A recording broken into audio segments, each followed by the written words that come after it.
My name is Jean. I'm co-CEO of Accountability Lab and co-host of this event with TAI and ICT. I would like to thank you all very much for coming to thanks, Adam. I want to thank everyone for coming to this event. I know it's been semi at the culmination of a really busy World Bank meeting this week, and people have been running around all over town. So hopefully this is a really enjoyable and stimulating conversation, and that please do stay for the small cocktail/drinks reception that we've got afterwards. I wanted to just introduce you to the space. This is the Open Gov Hub, for those of you that don't know, or in Washington, or to the space in particular. It is a really brilliant co-working space for now almost 90 organizations that work on accountability, transparency, integrity issues, and 300 individuals from around the world. We also have hubs in various parts of the world. And so please do get in touch with Adam or anyone of the team if you ever wanted to find out a little bit more. Just from the lab side, this is a super timely conversation, and while in many ways super technical, I think that there are also some other bits and pieces that do also relate very closely. And so you will see on your chair, there's a little one-pager. It's called Civic Strength Partners. It's a collaboration between a few organizations at the Open Gov Hub and elsewhere, where we have seen the effects of many of these aid cuts and the need for civil society in particular to either figure out ways of how we can strategically partner or figure out ways to merge or even close in a way that our information and our data and the core work that we've been doing over many years stays alive. And so that when we come out on the other side of this, that there is a civil society that is stronger and that we're not starting from scratch. Please do get in touch, use the QR code. We're here to help in whichever way we can. And then also for those of you that are interested, a lot of the information that we now know about how the aid freeze/challenges are affecting our community, there is also globalaidfreeze.com, which is where you can sign up and let us know how you've been affected. The next round of data collection will be closing at the end of this week. And it's really been a very critical and important source for both the Global South and many other organizations to make better decisions around how we're going to navigate the coming years. Thank you again to ICT and everyone at TAI. Please do enjoy the rest of the event, and come talk to us if you ever want to join the Open Gov Hub.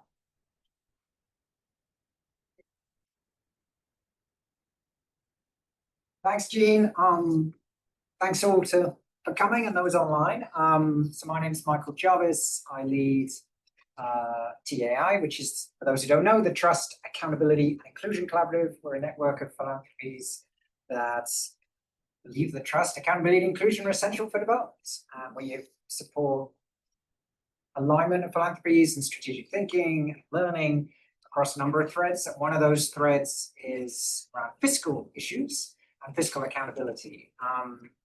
So we've been working on trying to mobilize donors to care about tax for some years. Sabi's been on that journey with me for most of it. And it's interesting. We went from it being very hard to get anyone to even answer an email or a call about tax to it's suddenly becoming a flavor of the month. And part of that obviously is the backdrop of declines in other forms of revenue, such as aid, of this session. But also a sense of, even before the aid crisis, that we need to be thinking more comprehensively about investing, resource mobilization, and what is the role of tax within that. What's been interesting this week, going to some of the meetings around the DC for the annuals, there's been a few pushbacks on the focus on tax. Perhaps sense we should be thinking about other forms of revenue mobilization, remittances.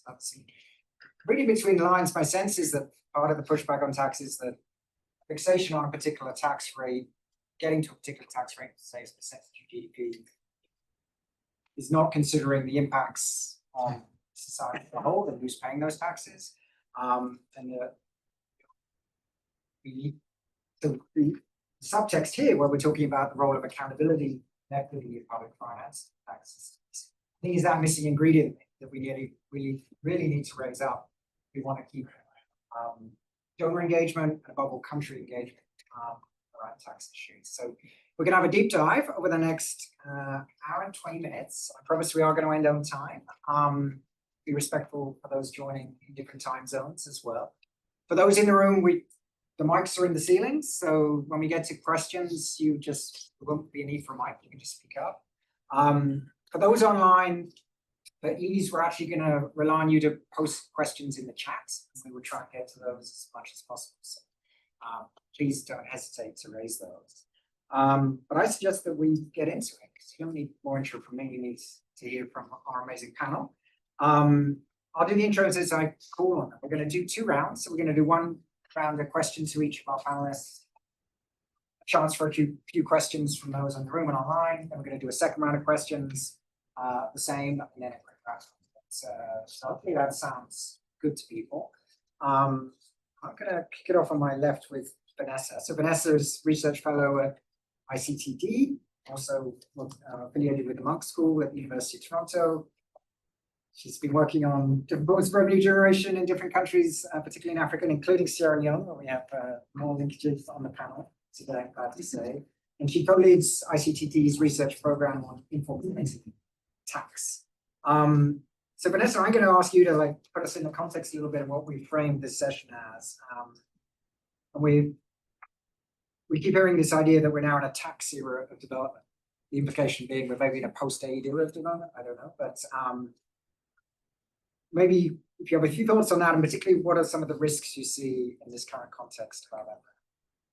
Yeah, thank you so much. And thank you so much to everyone for being here. I know it's such a busy week, and I'm just so happy that we can convene a conversation about tax, but have it be not just focused on the revenue side, but also on accountability. Highlighted how important. I think that, it might help to give some context about what we mean by the tax era of development, first of all. We see at the ICTD, we see tax as really central to sustainable development financing broadly. Tax is already the primary source of financing for lower income countries, but as aid budgets continue to shrink, we see tax as the linchpin of development financing. Tax is the collateral that governments use to secure a more favorable lending agreements and rates. Tax can be used to finance infrastructure and public services that attract investments and aid growth. Effective taxation can also decrease inequality and increase trust in public institutions. So really, we see tax as so central that we're now calling this the tax era of development. We do know, also, however, that there's a lot of work that needs to be done in this area. The average low-income country has a tax to GDP ratio of less than 15%. That's compared to higher income countries of about 40%. Now, obviously, that really constrains what governments are able to do, how they're able to use tax to catalyze growth. But luckily, I think here we actually do have a quite strong base of research and evidence about what is needed, about what works well, what doesn't, and what can sustain tax increases over time. But the evidence, I think, also tells us the risks of focusing not on evidence-based reforms, but on a tendency, I think, especially when governments are under such extreme fiscal pressure, to resort to short-term strategies that are aimed at just trying to raise revenue as quickly as possible.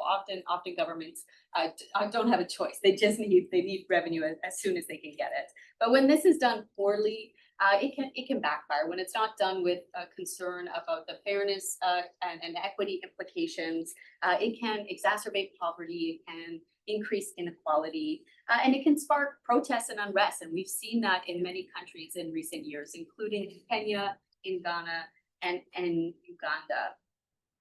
One maybe example to help illustrate what these risks can look like, I think, is particularly evident when thinking about policies to target to tax the informal sector.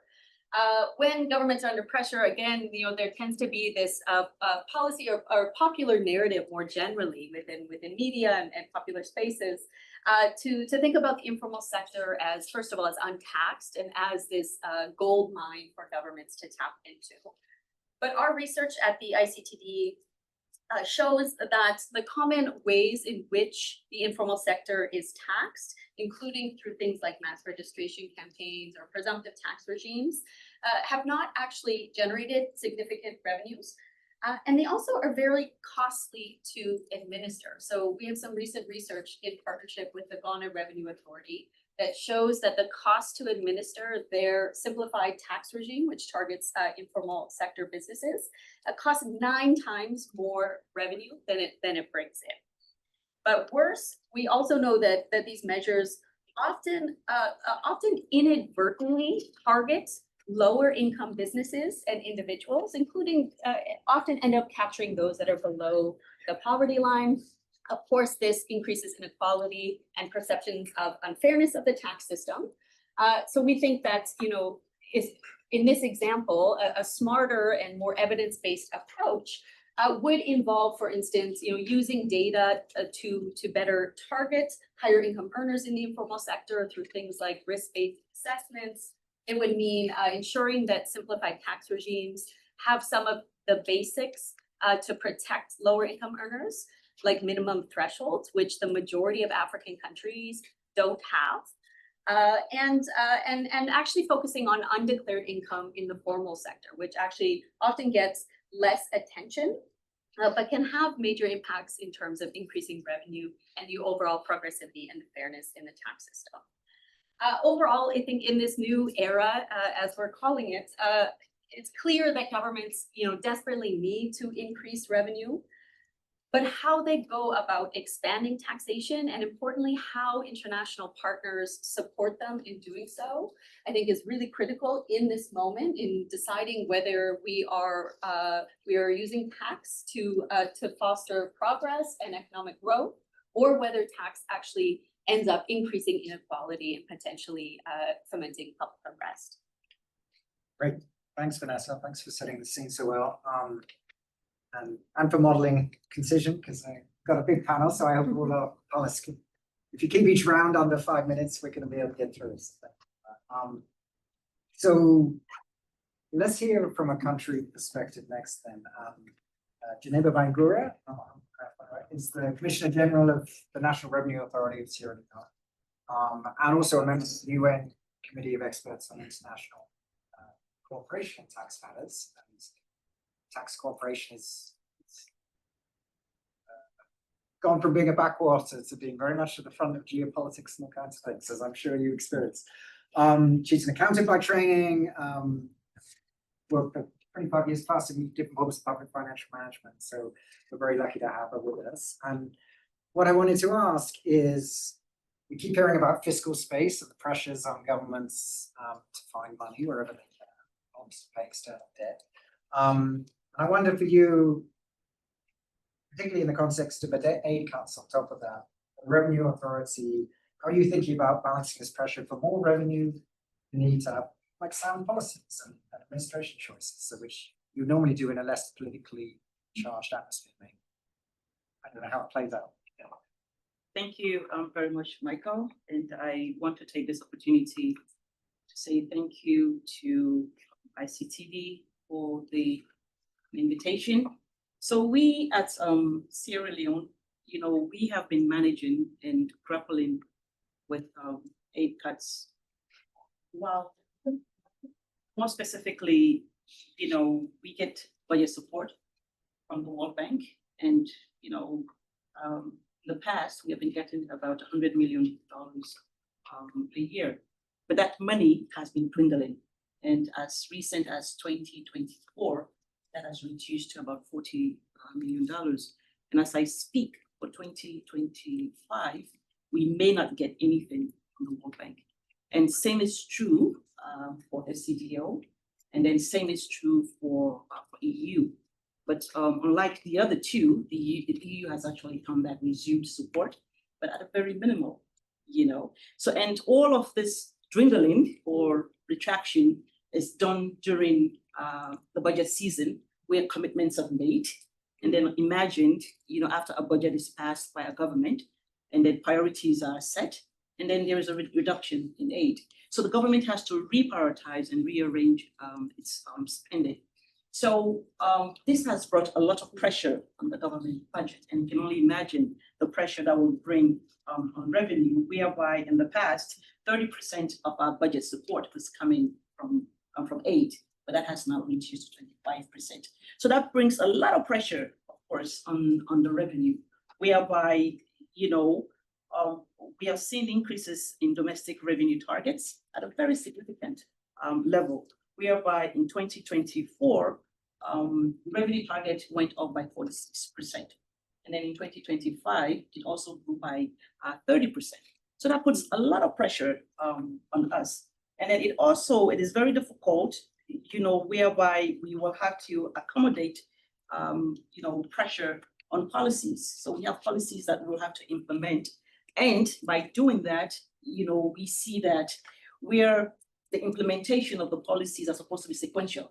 But because there's so much pressure onto revenue, we'll have to make sure that all of this is done simultaneously.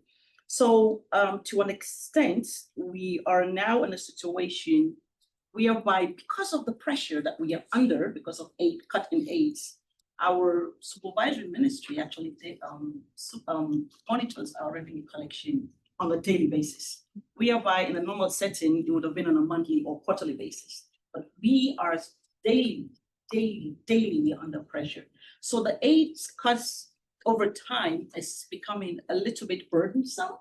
And it is our hope that out of this discussion, we'll find a way how we'll try to, especially with countries like Sierra Leone, how we can come together and discuss, if not additional aids, but how the support will come in to ensure that we mobilize the records revenue that we need in our countries. Thank you.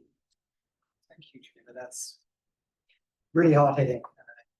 Unimaginable. It's like updating reporting requirements. So it feels certainly keeps the pressure on. So on the panel, you're going to hear deliberate mixed perspectives. So we had a researcher view, a government perspective. We got philanthropy, we got a multilateral. But I want to first hear more of a civil society perspective. And Ishmael, who is the senior policy officer on tax and equity at Tax Justice Network Africa. Who, if you don't know, you should. They're an amazing organization. He's worked on the intersection of tax and development economics and public finance with equity, governance, and justice. TGNA, well, that also expands to issues of like illicit financial flows and relates to climate and gender responsive taxation as well. So a broad perspective he brings. And I wanted to ask Ishmael, amid all these pressures for countries and governments to raise money, and Vanessa hinted at some of the consequences politically and socially that could arise. What are the advocacy and engagement priorities and decisions that TGNA is pushing for, so that we're not forgetting the equitable outcomes, we're not forgetting citizens? Thanks so much. Yeah, it's a pleasure to be on this panel and contribute to the discussion. So going directly into my response, I can summarize it in two ways. So that's 2 points. So the first one would be reclaiming fiscal space, specifically for the African continent. And what I mean by this is sort of re-envisioning what taxation looks like. And as Vanessa put it, this era of taxation that we're currently under, what does taxation mean for the African continent? For us, a big part of it is equity. Equity, looking at it from two levels. So there's equity at the international level, at the global level, where we're trying to reclaim fiscal space by questioning and breaking the existing systems that have created this relationship of extraction between global north countries, global south countries. Historically, when you look at before pre-independence era of the African continent, the relationship that existed was extractionary, where taxation was used as a means to extract resources from the African continent to this day. Present day, this relationship still exists. We still have an extractionary relationship in the sense that it's the private sector through illicit financial flows, tax avoidance, and tax evasion that resources are extracted from the African continent and shifted up to the global north. So it's important to reimagine and re-envision. So in terms of reclaiming fiscal space, one of the things that we're challenging is the international tax decision-making processes that we currently have, which are predominantly dominated by global north countries and OECD countries. And we're pushing for that to be shifted towards the UN. In form of equity, again, within the African, there's huge concerns of equity and high concentration of wealth by the political elites and the wealthy that has created a huge gap between the rich and the poor. So through taxation, how can we create more equitable society? Another point of concern also is within the climate space, increasingly the conversation of climate and tax are coming together. A lot of the current discussions around climate, again, are extractionary. So if you look at America's plan for its green transition, you look at Europe's plan for its green transition, even look at China's plan, the Belt and Roads, I don't know if I'm saying that right. But then you look at all of these plans, the assumption is that there is going to be continued extraction of resources from the African continent, which we're coining as the critical minerals, which will then fund or which will then feed into a lot of these transition plans that the global north has, which continues that extractionary relationship. So for us, it's looking at taxation, looking at development together and reimagining what that means for the African continent. And lastly, the second part, so that's reclaiming fiscal space, and that's what that looks like. And very briefly, the last one would be policy sovereignty. With a lot of what's happening, a lot of countries are turning to multilateral institutions such as the World Bank and the IMF, and there's a lot of multilateral help and external support that is required. At the same time, it's important for African countries to have policy sovereignty because many times we have experienced where solutions that are pushed on us are not fit for purpose and have peddled inequality on the African continent. So for us, I think policy sovereignty becomes a big part where, given the current situation where we need a lot of development financing, how can we reimagine our tax systems and how can we ensure that we have the policy sovereignty so that the solutions that we have are fit for purpose? Thanks. Thank you. Great big picture framing. It's an ambitious agenda we should embrace. So this question of like, how do we support that kind of reimagining? And there's a role for philanthropy I would like to propose within that. And Xavier, I'd love to turn to you. So Xavier is the program manager for Economic Climate Prosperity Team of the Society Foundation. So he leads the work on international tax, development finance, green industrial transformation. But he's also got more than 20 years of background on tax issues, including from civil society level perspectives, and economic justice more broadly. So Xavier, you and I have been trying to like persuade more funders to care about this type of work. Only 3% of donor funding, so barely any aid goes to domestic resource mobilization full stop. The small bit that does, only 3% of that goes towards local civil society, more grassroots. So I'd love to hear a little bit about OSF's approach to that, and what shifts we need on the donor side to better support society. That's our message. Thanks, Mike, and thank you to TAI for inviting us. So it's good to see so many of old and new friends. The tax tax field here. And it's very difficult to remove myself in terms of my heart. I see myself very much civil society. I spend more years in civil society philanthropy. So I think more from the perspective, of course, I'll share approach to these questions, but also from my own personal experience. But the 3% statistic, Michael, is really it represents a fundamental failure of how we think about this. So we need to shift basically from just funding technical fixes to really looking at tax as a political tool, and that's really OSF's approach. And I think TJN mentioned something in terms of 3 questions to help us think about this, and that's what OSF does when approaching our work funding partners. What kind of tax systems we need, what we need to build, and who needs a say in constructing these tax systems. So we start with the end in mind, right? And then move from where we are, of course, kind of pathways. And what will those tax systems actually do? What will the revenue that is going to be raised be used for actually? So at OSF, we see tax as a site of democratic struggle. So it's not just a technical process, and it's not just for revenue maximizing. So it has a political function. Once we sort of frame it that way, then we then begin to understand the different roles and then link civil society and accountability issues. So the way I thought about responding to your question, Michael, is in 3 parts. First, I'll talk about what OSF actually does. And I think there are very few people in this room that either don't have historical or present if you're in the tax field. The second part is I'll try and share like 3 roles in terms of critical roles for society. And then the last part of that question will be maybe highlighting 3 concrete shifts that we want to see. That is sort of the vision of success.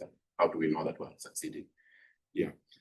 So in terms of what we do, we obviously work on international taxation, development finance, and fiscal policy in general at the global level. So my portfolio is really global, but we also have country priorities. So unlike before, where I was able to work in multiple countries, now we have what we call priority countries. So for tax, it's Brazil, Mexico, South Africa, Senegal, Indonesia, and Oman. So at country level, basically we're supporting coalitions, society, social movements, to ensure that global South priorities find themselves in the current UN tax convention. So I think some of the power, the inequalities and power imbalances that we're trying to fight among countries do actually exist within the civil society tax campaign, right? So it's not homogeneous. So I think it's very important as well that we're shaping this perspective and finding priorities for our countries. We are backing civil society in Brazil and South Africa to use the G20 and BRICS positions. Again, it's really about elevating the voices and the priorities that you want to see in the government positions. We're also funding advocacy around climate-related taxes to ensure that climate-linked taxes are not just used to create space for debt repayment, but also to fund development priorities. So we don't think countries should be told how to spend tax revenues. I think they just need to be given the necessary space for them to figure out those priorities. So this requires funding advocacy, organizing, and movement building, not just technical assistance to revenue authorities, which is also very important, by the way. My first interaction with ICTD was under ATAF. I think there are a lot of technical assistance programs of the IMF and World Bank. They focus a lot of that funding towards tax administration, but also tax policy matters. So that connects. The second part, Michael, is that we see 3 roles for civil society. Tax accountability. The first is civil society need to be translating, make sure that tax systems are very clear and are easily understood by the population, so that there's buy-in. This is a very technical topic. Civil society are like governments and donors discuss these things in elitist spaces. So I think civil society's role would also be opening up and making sure you're simplifying concepts of the public, because you need to build political pressure from the bottom up. That's how policy should happen. Without that, it will be difficult. The second role is to build capacity for citizens to understand their rights and obligations when it comes to this relationship in terms of taxation and governance, and also as enablers to facilitate collective action. So these are the kind of things that we fund as well. We help civil society. In terms of the three shifts, of course, I spoke about funding advocacy, so that we're not just funding capacity building, but we're really funding the political work that is needed to push donors and governments to make sure they're putting in place the right kind of tax policies. I think OSF, our default now is multi-year funding, flexible funding. It's very important to make sure that the quality of funding itself, not just the amount, but also the time for support. There are very few donors now doing that. OSF, I think, proudly is the one of that.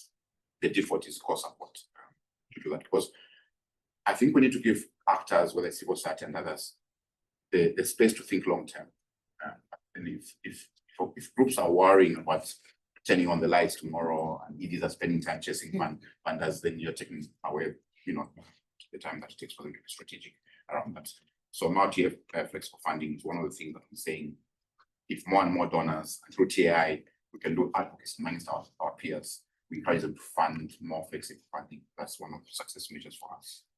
Coordinating around country-led priorities, not donor preferences, obviously an ambition. Right now, there's too much fragmentation among donors, both bilaterals and multilaterals, and foundations who are funding different things and sometimes at cross purposes. So I think through donor collaborative platforms like TAI, we see it as our job to also talk to others, coordinate better for the benefit of our partners. So let me stop here. No, thank you, Stephen. So much there that I'm sure people will come back to. So one big part of the donor landscape has already been alluded to is the World Bank. And Sharon, thanks so much for coming from walking a few blocks up from what is, I'm sure, a very busy week hosting things at Bankside. So Sharon Ozair is a senior economist in the fiscal policy unit, part of the economic policy team within the World Bank, and she manages the global tax program and the World Bank representation in the platform for collaboration on tax, which coordinates the OECD and the UN to these events as well. So, Sharon, we've already heard reference to the bank a couple of times. So I'd love to hear what your sense is of how the bank is adjusting its support. Typically it's policy support, there's technical assistance. So how are you adjusting in a context of declining aid and this sudden attention to and pressure that we heard to increase domestic revenue? Thank you. It's wonderful to be here, to be with you. Thanks for having me. So first of all, maybe just some context setting. In the overall development assistance landscape, the role of domestic revenue mobilization share is still quite low, although I think there's been really improvements. A lot of work has happened, but it's still about 0.13% of overall ODA that goes to Iran support. Like you mentioned, how little of that goes to society. I think first the important point to make is that since 2015, the support of the bilaterals remained relatively constant. So it didn't decrease, but it also didn't significantly increase, while the multilateral spending towards domestic revenue mobilization has increased dramatically. So the percentage wise, the share has increased quite dramatically. In fact, we recently published, actually today published, a platform for collaboration on tax capacity building review, which looks at the last 10 years since this initiative, the progress, and also what's forward on tax capacity building. And some of the numbers that I'm sharing is from that report. I invite all of you to please have a look. So based on the calculations we made for that report, we saw that the multilateral share in DRM team official development assistance increased from about 10% to 70%. So that's a very, very significant number.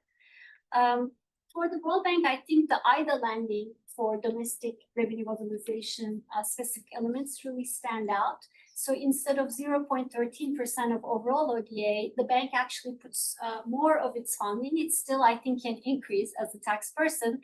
About 1.7% of our overall IDA funding goes to DRM specific finance. Well, why is this important? IDA basically supports in an extremely concessional terms, very important large-scale investments, including on tax. So for instance, in tax administration, this could be digital public infrastructure.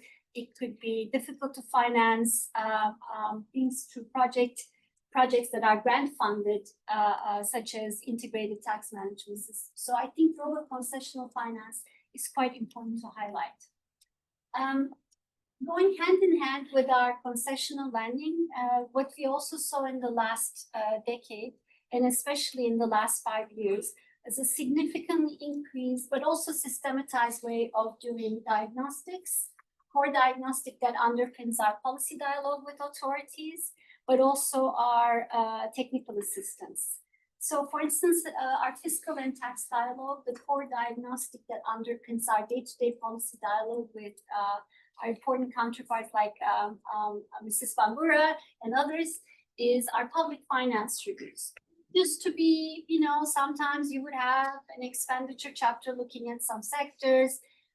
If the teams and the country counterparts felt like if there would be a revenue chapter, sometimes there wouldn't be. But now it's systematized and you look at holistically the revenue and expenditure side together.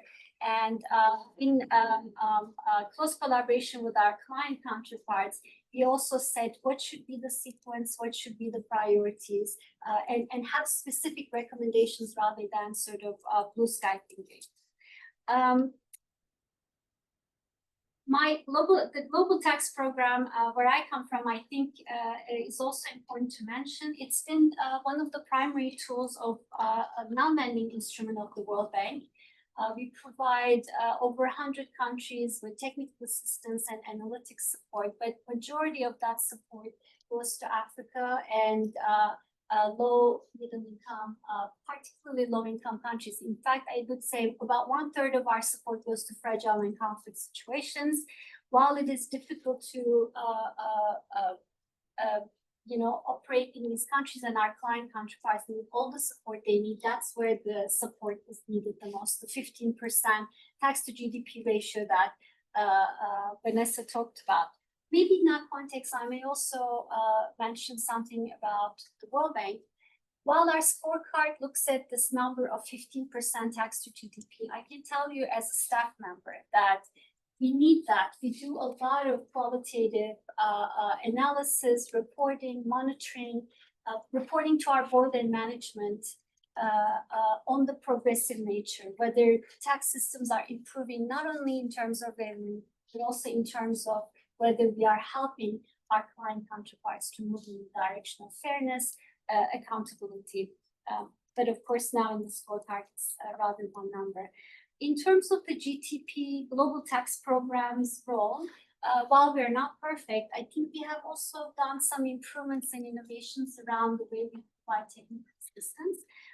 So for instance, we are doing a much better job of tracking, reporting, being transparent about who are the partners of our client counterparts in the country? What are they working on? Are we duplicating or are we being complementary to each other? And then also we are doing much more diligence around how do we measure results? How do we measure impact? I think it's still a work in progress, as you will see the platform for collaboration on tax report, but there has been some progress there. I'll stop there. Thank you. Amazing. So lots to take in there. I'm going to throw the floor open. And again, for those online, feel free to post a question or a comment in the chat. I'll try to get some of those too. But my only ask is feel free to please introduce yourself, but also keep your question and a comment's fine too. Like there's a lot of expertise in this room, but just keep them to a minute. It's very succinct, so we can hear from people as possible. So any reactions to what you've heard so far? What have we missed? Anything you want to challenge? Floor is open. Matt, I've got Matty and then the gentleman right. Yeah, you can speak. Okay, fine. Yeah. Okay, I'm Matty Cahonan from the Financial Transparency Coalition. And I guess first a question to the Sierra Leonean side. You have double tax treaties with the UK and Norway that provide some relief or companies who invest in Sierra Leone. They are also aid donors. So if they reduce their aid, maybe you could renegotiate some of your double tax treaties to reduce some of the exemptions for withholdings on dividends or other sources. Are those things some of the areas that you could explore, especially considering mining companies operate in Sierra Leone, and sometimes they sell the mining concession and not always are capital gains paid on those sales of concessions due to the offshore nature of some of those transactions. Then a quick one to the World Bank. I don't see a clear line from the World Bank whether you support progressive taxation, which is to tax those who have greater means a bit more. You have made commitments on progressive taxation in blogs and in some papers, but we don't know if that filters down to country level. Therefore, it'd be good to have a strategy on the taxation so that others on the outside would monitor you better, because you provide a lot of bilateral assistance. And then on the other side, when we look at your previously doing business, now business enabling environment indicators, you still provide better points for lower taxation and lower social protection. Although that doesn't count to the overall score anymore, like you used to do in doing business. So is there a dialogue between the different teams in the bank? And I won't get into IFC, who's best with tax havens as well. All right, let's take a couple more. I'm taking notes, and I'm sure those who they were directed to are as well. Please. So. Thank you very much. Philip Grabo, Senior Director of Research and Planning at National Authorities. Thank you very much for this, very rich. Let me start with this. You spoke about policy sovereignty. I was wondering how we can actually enjoy policy sovereignty when most of the dictates of the tax policies actually dictated by the very IFIs, for instance. For instance, we have a program, most countries in Africa have a program. Most of them want to see in terms of pressures or restrictions in Africa from tax policy designs. They are mostly conditionalities that come from so I was wondering how we can actually have policy sovereignty when we remain indebted to IFIs. We still have programs for them. At some point, we want to opt out. How can we opt out in a small country? We don't have the ability to actually attract investments to the extent that the macroeconomic can use the IFI for most of these investors to actually try and drive. So I'm wondering how we can actually try this. The second one is actually the World Bank. You spoke about most of your support here in Africa. I was wondering whether you can do an analysis, not only enough to see whether that support is not mostly technical assistance. But what we are seeing from donors, traditional donors, new donors, the focus now is fully on technical assistance. And for Africa, we need our systems to reform.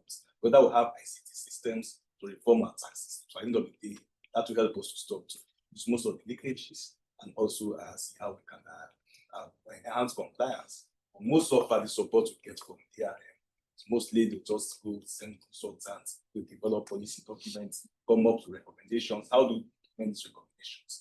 We need monies to actually come up with systems, but this is not what it's doing. So I want to see whether I can actually optimize between aid that is actually going to support infrastructure funds in terms of tax policy or tax administration, but also those that are going to take assistance. One more in the room before we go to our panel? Yes, please. Thank you, the panelists, for a very insightful conversation. My question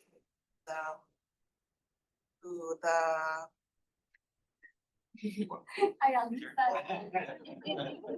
with regards to the due diligence on partners, and I really concur with the colleague from OFF that tax is quite a political tool. And right now with I would call the fall of democracy, you would see that even in terms of funding that is coming in, this is quite bilateral between the governments and the different corporate, and it's all geared towards raising revenues at the end of the day. And as this is happening, the transparency, accountability aspect of it, the public participation aspect of it is quite missing. And in the process, a lot of extortion in terms of overtaxation, not only in Kenya, where I come from, but also just globally. So my question is, what are the indicators that you look at when you're doing the due diligence on partners? Great, we're into the meaty stuff. All right. Mrs. Van Gogh, could I start with you on how do you feel about renegotiating a double tax treaty? Thank you very much for that observation. I will have to get back to you, but I'm not sure if we have a double taxation treaty with Norway. We do have with the UK, but not with Norway. But you're very correct. We do have mining agreements that we could look at. But what we have done recently, what the government has done recently is during renegotiations, we have put in clauses whereby we don't give everything away. Like, for example, the income tax, we've managed to ensure that everything is not given away. And then there are other clauses that we have put in renegotiated agreements to make sure that the government gets its fair share as well.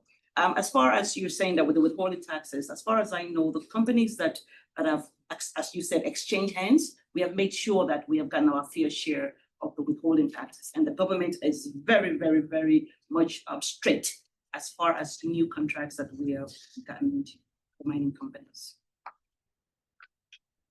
Great, let's go. Ishmael, how about, is policy sovereignty realistic? Yeah, I think the question of policy sovereignty is a big one. Very similar to Sierra Leone. My home country is Zambia, and we currently have a program with the IMF. And I was sharing on one of the other panels that with the current program that we have with the IMF, what they do is that they set certain benchmarks that the Ministry of Finance must meet. If they don't meet those benchmarks, they do not provide them with the resources. Or if they stray away from any of the policy recommendations that they have provided, they do not provide these resources. These are countries that are desperate, so they barely have any flexibility in terms of choosing how to go about them. So this is why it's a big thing. And I think a big part in this, there needs to be reform when it comes to international financial institutions and the way they do things. It's a big ask because in terms of how IFIs have been operating, it has been primarily the same for decades and many years. The language may have changed in terms of how they coin certain things, but then in terms of their actions and the ultimate results, it still remains the same. And there's growing inequality on account of some of the regressive policies that have been pushed. So I think we really need to have conversations about reforming and the way we do certain things when it comes to international financial institutions. Whether that can happen and whether that's possible, I think we remain hopeful, and this is something that as civil society organizations we continue with. So you have a quick build? Yeah, I want to come back as well on the policy sovereignty question. It's very, very important. I think for me, it's a core issue across Africa. So I think it's okay. All countries should strive as inspiration to have policy sovereignty, meaning take charge of their own. Imagine you're a patient and you're going to seek diagnosis or advice from a doctor, knowing that you have an option and go to different doctors for second opinion is very helpful, even if you end up here. So in Africa, what has happened over the years is countries have self-censored themselves into thinking the IMF is the beginning and end of everything in terms of economic matter. So it's about saying, I'll shop around for the best economic model that is suited to my context. I'll shop here, and mix and match, but not tie yourself into sort of one model. Yeah. So the debt trap, for example, is simply a symptom in Africa because we have this sort of export-oriented model where we have to produce things we don't consume for the export market. Then we import food, we import energy, we import all the important things, and then we need currency. So then we change, we buy dollar. So you see, so you have locked yourself into that. The solution is not just export more copper month, but that's not the solution. So you need to uncouple that paradigm, that model. Yeah. So I think it's a political question as well. That's why you need to involve citizens in the debate. What kind of economic model are we going to use as a tool to achieve these objectives? So it's a bigger problem than just a tax. So we think about uncoupling the current models. Sharon, there were a number of questions to you. I wouldn't expect you personally necessarily have all the answers to those, but what would you like to pick up on?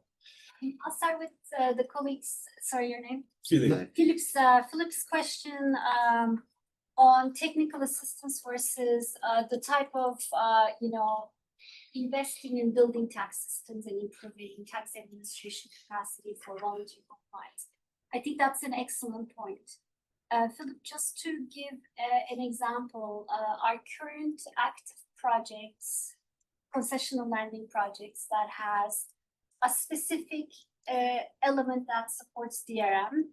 The total amount of active projects is about 7 billion right now, 7 billion in countries all around the world. Out of these, my rough calculation based on what I see in front of me, about a little less than 3 billion goes to Africa. So I think World Bank is sort of doing its part along the lines of your important point. But of course, there still can be done more. And I think it's important to emphasize the concessional aspect of lending in the context of what my colleague said, this debt trap and non-transparent debt that comes from certain other providers, especially in the context of Africa. Going to Matt's really important question about progressivity. Matt, now I'm talking on behalf of myself rather than the World Bank.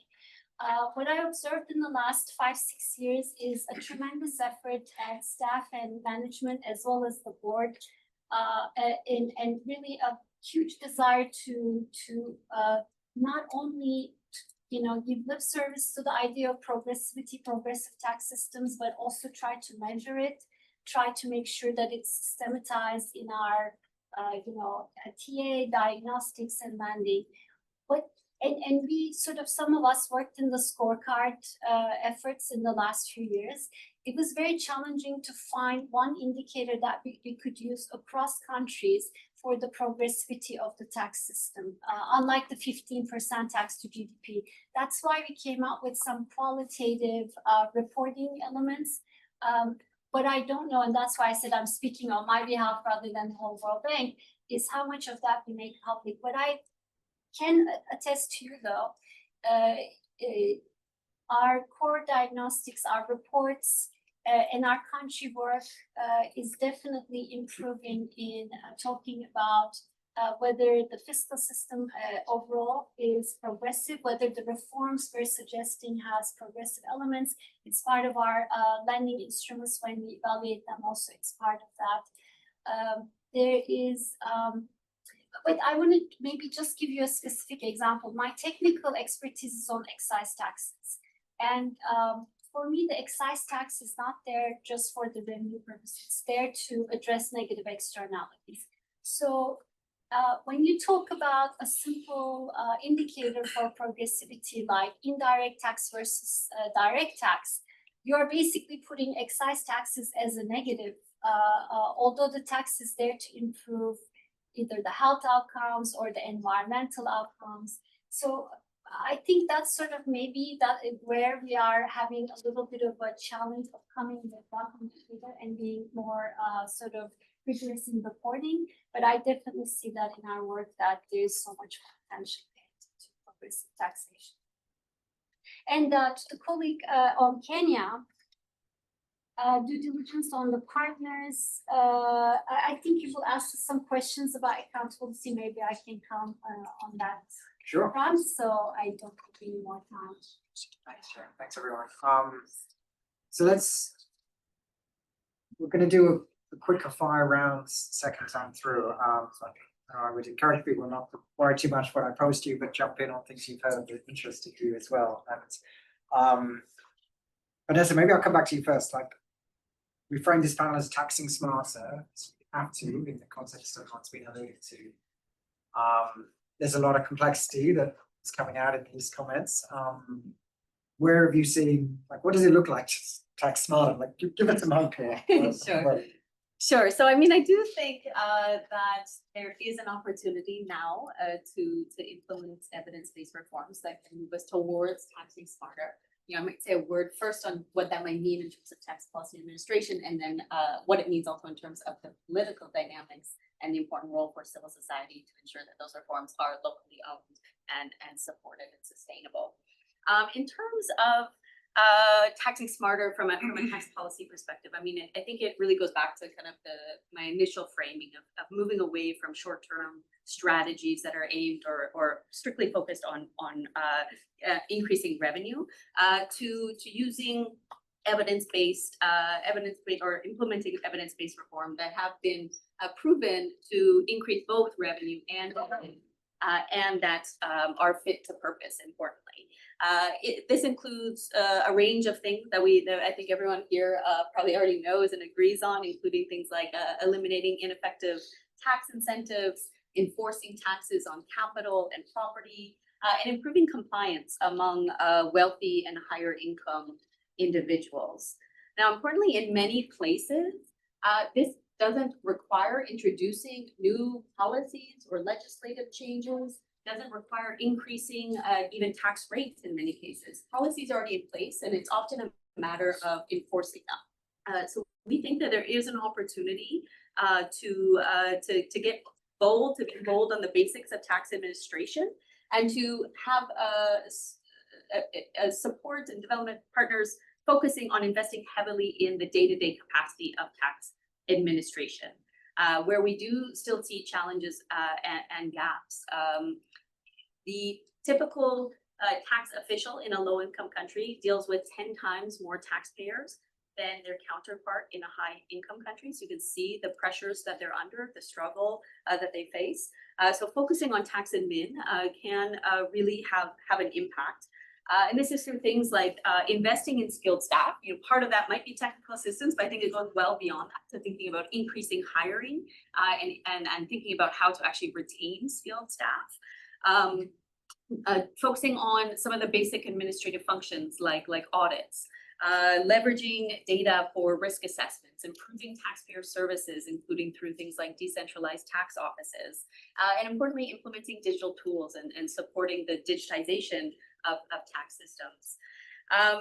For all of this, you know, international support is needed. You know, we're talking about tax as being, you know, the only viable exit strategy from aid, and that, you know, defense is central moving forward. But we also know that aid remains critical in this transition period.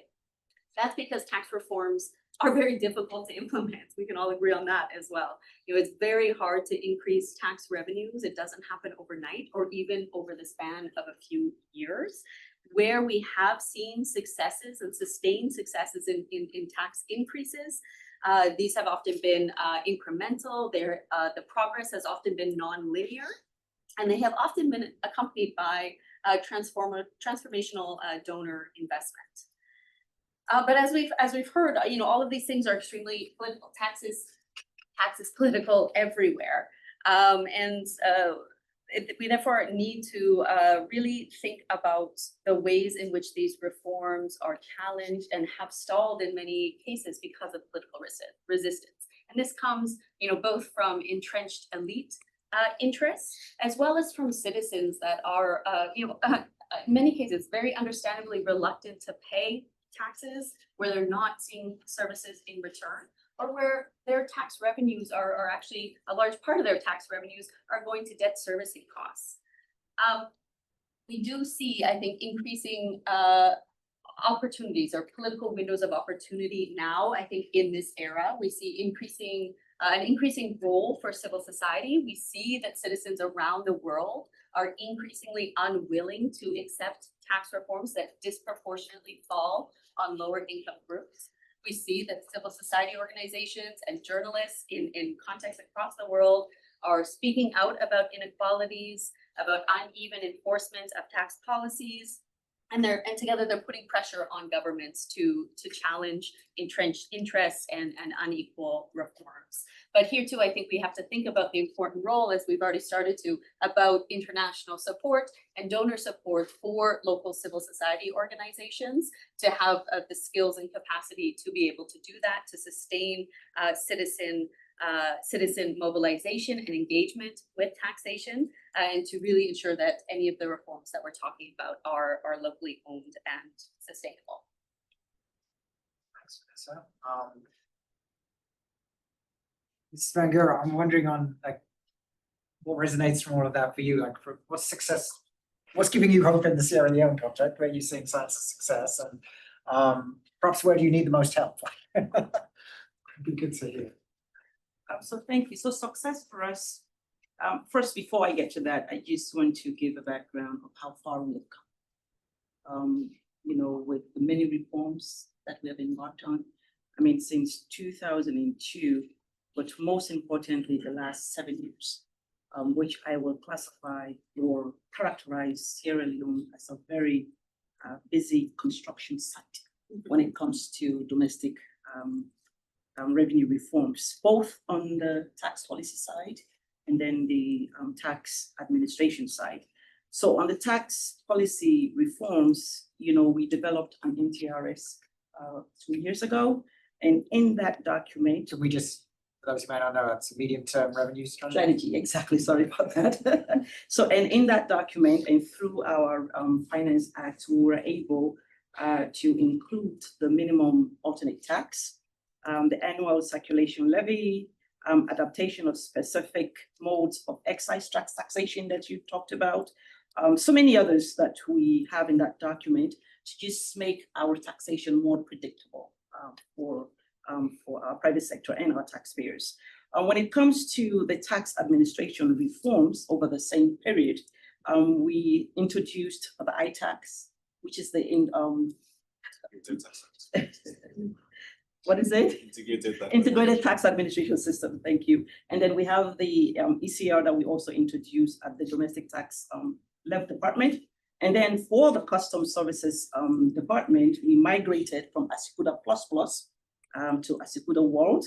And then we also introduced recently the fuel marking for accessible goods and then fuel. And then there's a whole lot that we have done to just make sure that we increase our revenue to GDP. But when it comes to the success stories, with all of what we have done, both on the policy side and the tax administration side, we have been able to increase revenue, improve revenue greatly. We have also been able to improve the filing rates, because of the systems that we have put in place. But most importantly, we have been able to increase better service delivery to our taxpayers and what have you. And then, of course, there's always a downside, to every success. There are challenges that we are facing. And one of the biggest challenges we are currently facing is, the implementation of reforms targeting collection of revenues and arrears when it comes to state-owned enterprises, which many a times, it is a very political and sensitive sector or area that we will have to deal with. We have also have, as he mentioned earlier, we have numerous exemptions granted to big taxpayers, especially in the mining, manufacturing, and in the construction area. And then on the flip side, we have small and medium taxpayers who do not have the clout or the resources to lobby politicians or what have you, to just make sure that they also have special concessions. Implementation of the multiple reforms, as I've mentioned earlier, is very challenging, especially when you have to balance that with the pressure on revenue. Do I reform, and how much do you reform, and when do you reform? Then you compare that to the pressure that we are under for revenue mobilization. But lastly, most importantly, the implementation of the additional tax policies beyond those that were published in the NTRS. When we did the NTRS, we did it with the understanding and the comfort to taxpayers that taxation would be predictable. But then when we have pressure from our development partners that, hey, because you need more revenue, you need to introduce other revenue measures that you do not have prescribed or published in the NTRS, that really erodes the trust that government has with taxpayers. So those are some of the challenges that we have, as we are celebrating the successes, we also have challenges as we continue to mobilize domestic revenue. No, thank you.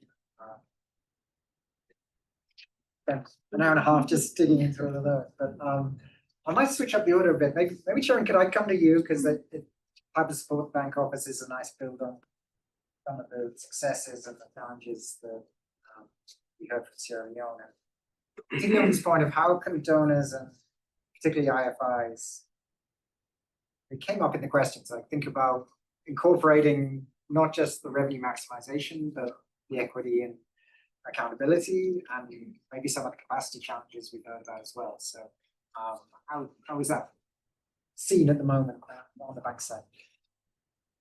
Thank you so much, and I think it's an excellent setup that Mrs. Bangura highlighted the medium-term revenue strategies. I think a medium-term approach where the government is in the driver's seat There is consultation with private sector civil society, which I understand is, as Mrs. Van Goor and her team did, a whole of government approach when needed, prioritization and sequencing is really helpful. Then I think the reforms are owned by the country, driven by the country, sequence. The donors or development partners support also is basically coordinated and taken as needed, going to your technical assistance question and perhaps duplication and unnecessary. So it doesn't always have to be called a medium-term revenue strategy, but it's that medium-term and a more strategic approach to tax reforms, and that sort of communication and consultation with the relevant stakeholders. Additionally, I think from an accountability perspective, talking about revenue in the absence of expenditure, spending quality, spending efficiency, and the service delivery outcomes that come with that, I think is not very helpful. And we're trying to head this advice and apply it to ourselves as well. And that's why, for instance, what I mentioned in public finance reviews, we're trying to be more holistic and looking at not only the revenue side, but the expenditure side as well. And how do we support both of these dimensions?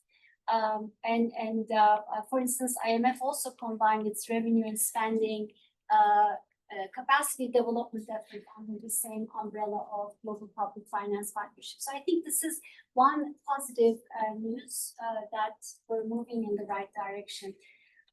Second, perhaps, is the importance of whole of government approach, especially in some specific aspects of taxation, like illicit financial flows. In all areas, it's very important, but particularly in illicit financial flows and issues, complex issues like tax crimes. That is exactly the type of approach we need to involve and work across agencies and institutions, multiple ministries, courts, law enforcement, investigative agencies, central banks, and so on. I also see a similar need. Digitalization is being seen as a very important productivity lever, a very important lever to increase voluntary compliance. But I think also for digitalization to work, we need a more of a whole of government approach. For all of that, we don't need the donors or development partners, but we need the government to be the champion and to drive it, to tell us where they need our support. Maybe last but not least, in going back to my friend's question on due diligence, one of the positive things I see in our field is that we've done so much progress in collecting data, using high quality analytics. And this is not just the multilateral, this is not just the academics and think tank partners like ICTD. I also see that in ministries of finance and tax authorities across regions, including in Africa. I think what that then helps us is to make very informed and evidence-based decisions. So for instance, Vanessa gave the really important example of presumptive taxes. They used to be thought of, okay, you introduce presumptive tax, you get taxes from informal sectors, you increase revenue, you hit certain other objectives, such as, for instance, financial inclusion of market vendors and such. But with evidence, we're seeing it's not working that way. Or we're seeing, like, what are the obstacles in property taxation? What are the obstacles in high net worth individuals sort of being better taxed, so to have more progressive taxes? So while this sounds a bit of maybe a technocratic response, I think the data and analytics are giving us so much more power and evidence to hold also the reformers and accountable. Sorry, I will add one more thing, and this is to thank this this panel and this sort of as my colleagues all said, it's a very political effort, right? They are very political in nature. Tax reform, public finance reforms. There are trade-offs. There are short-term versus long-term benefits. There are always losers and winners, and incentives and rewards connected to that. And they're also highly visible, as Vanessa was saying. Seen several countries dealing with aftermath of certain reforms. So I think it's really important, like we are doing here, to bring a coalition mindset. We in the IFIs are not always the best situated to bring it. We often deal with ministries of finance, tax authorities, or mostly with the executive. But I think we as a whole, as a community, have a very important role to play. And we need to not only engage ministries of finance and tax authorities, but engage parliamentarians, media, civil society, and that's, I think, why it's so important to be able to have these type of platforms. Thank you. Oh, thank you. That's a good point to transition a bit to those different members of the committee. Yeah, go please. Yeah, I want to comment. It's a response to the suggestion about technical systems and other types of system building. You know, so there's practical examples where, and it's also a coordination of donors, right? So you have traditionally the individual labor, what the IMF does, usually focusing on moving and maximizing revenue through VAT, which is not always progressive. The World Bank has focused more on, broadly speaking, administrative efficiency. Then you have bilaterals who normally chase governance getters.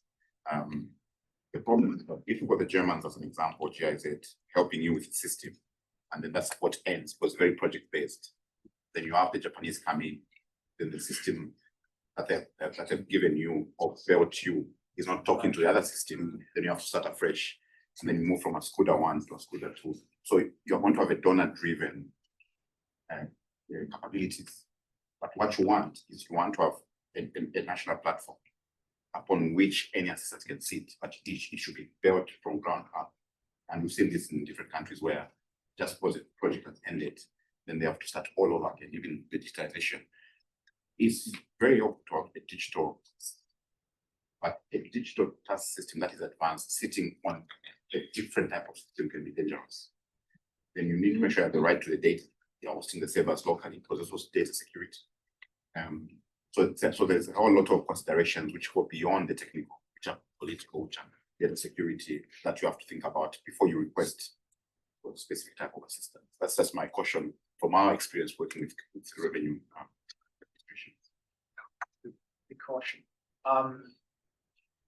Ishmael, civil society is an important part of that coverage. I think typically they get viewed as oppositional to going on these issues and like change this policy and that, but actually, like Xavier mentioned these three different roles in the translators, capacity builders, enablers, and often there's ways that civil society can be a partner and ally to revenue authorities on these issues.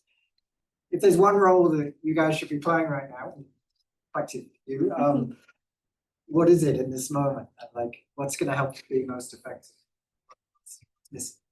Yeah, I would coin it as convenience. So you have mentioned that sometimes civil society can come off as critical, but when it comes to the tax space specifically, when we're trying to support government revenue authorities, raise resources, it's less critical and it brings us together. We've created platforms where we bring together revenue authorities, we bring together ministries of finance, we bring together regulatory authorities that are responsible for curbing illicit financial flows, bringing them on the same table and discussing how we can strengthen systems. And civil society can come in as a neutral actor that can convene and host some of these discussions, not just at national level, but then at international level also. Within the African space, I think there are several platforms that civil society have brought together Pan-African institutions to discuss what tax policy looks like. I think what's increasingly worrying and what could challenge this is the sort of demand for resources and need for resources at present has led to certain decisions, policy decisions, tax policy decisions being made behind closed doors without consultation.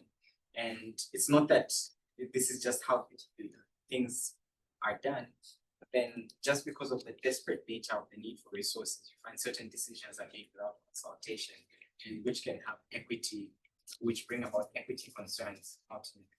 So I think it's important that society continues to try and play that role of meaning, ensuring that discussions around tax policies, there's certain consultations and discussions held before decisions are being made. In terms of what could potentially challenge this is there's shrinking civic space. As Xavier mentioned, tax also has a political component to it. And with the sort of situation, politics that comes in now can hinder and bring about a shrinking civic space. There's also need resources as civil society organizations to be able to play this role where we're bringing together the stakeholders in terms of shaping tax policy. And yeah, as I think it was already mentioned, it's important to break down this information. Institutions such as PJMA, ICTD have come up with research that breaks down this information so that we bring on board citizens also. Ultimately, they are the ones they are the ones that are most affected by tax policy decisions. So, in a nutshell, it's important for society to bring together the different stakeholders as a neutral actor in discussing tax policy. Can I just add that my Zambian brother is being very modest? A very good example of what he's talking about. If you look at the Yale Tax Convention, you have currently going on for the last few years, maybe 18 months, 2 years, TGNA, working with the AU and UNECA and ATAF to really support African finance ministers, and led by Nigeria, to introduce a motion. So that's kind of collaboration where it's really each one playing to their strength, but also, connecting also the country level, the regional and the international level. I think the tax part has been a very good model of how civil society can work collectively with other institutions through that function. I think if you replicate that at country level, you could actually see similar interesting results. Maybe it's Tango, just because you've had that role on the UN Tax Committee. Negotiations for this tax convention are ongoing, but are you hopeful? Like, from what you're seeing so far, how does it feel relevant to Sierra Leone? Like, is it make a difference? Well, actually, I have my first session next week, Monday. I'm going to 31st session, it's on Monday next week. I'm very, very hopeful for Sierra Leone, not only for Sierra Leone, but for the developing countries as well, especially for Africa, because one of the focus has been on digital taxation. There's a lot in that space that we need to. But I'm very, very hopeful, not only for Sierra Leone, Africa. It wouldn't have happened without the Africa Group Champions. Exactly. Yeah. Sadie, can I just ask one last point to you on, you mentioned this coordination challenge across donors and different operators. In the Compromiso de Sevilla, the financing for development agreement that came out with a lot of fanfare in July, it retained a commitment for donors to collectively double support to DRM. We're not going to do that unless we work together and think about complementarities and ways. And we're probably going to need to find some new donors too. So I just wondered if you had any closing thoughts on how do we avoid duplicating and how do we maximize philanthropic funds, but also bilateral funds, multilateral funds. It's not always easy, I know. But, yeah, so why coordination is important. So right now the problem with having multiple, overlapping donors or talking to our government is that it's a distraction, it increases transaction cost, it forces our governments, our civil servants, our politicians to then spend most of their time fulfilling donor reporting, and accountability is lopsided. So that's why it's very important to have, even at country level, country platform, coordinated platform led by governments. So its donors should be responding to government priorities, not governments reacting to donor demands. That's the first point at country level. So we think using existing system, not duplicating new ones or using parallel, is one key thing that donors should think about. Use national government banks, for example, to channel some of the funding because they want to sit on national government priorities. Avoid short-term projectizing the support. And I know we have a problem with political cycles in Africa, just like everywhere else, where every election comes a new sort of policy. So then we need to shift incentives to have long-term planning, regardless of the political cycles, because some of these things take time, like building tax systems, for example, building capabilities, bureaucracies it takes time. You can't just do it every 2 years. It's not all. So donors can help as well in making sure countries take the driving seat around that. Ensure civil society is at the seat, is at the table usually. As per some of your indicators, for example, you check like for is there enough voice, community voice, civil society voice. Are you actually checking is this what you're measuring? Is that what matters to the communities, or they would rather count something else around that? So there are 3 specific areas for coordination as donors. Obviously, the convention is progressive national tax platform reforms. What one that is on climate as well. I think we don't want, as OSF anyway, our approach to climate is we think we have to meet countries over there. Don't tell countries to stop using fossil. It's not helpful. It's a desired end, but in practical terms, what you want is you want to take countries from a place where they can take advantage of what they have now, so they can have the capacity, resources, and ability to transition from that. But some of the current debates around climate are not really, they're not practical, they're not helpful, and they're not the priorities of. But I think we should also be careful in terms of that tension between climate and development. We should center development first, because in Africa the climate problem is a development problem. You cannot solve the climate problem in Africa if you don't solve the development problem. So I think donors in our coordination mission really selfless, which is hard to do because all of us are trying to protect our turf. So I know it's not very helpful, but in my view, that's sort of the kind of feeling to happen. Great. We are getting very close to time. We have the luxury of those of us in the room of then being able to go to drinks and talk more and ask questions there. I wanted to maybe just ask panels to close.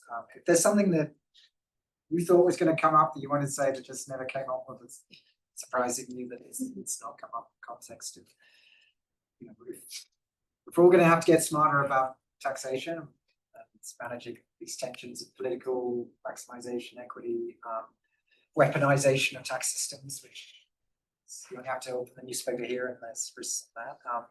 So anything that just hasn't come up that you think is missing in the conversation that somebody should be paying attention to? So 30 seconds each, and if you don't have something, that's fine. We'll keep it going.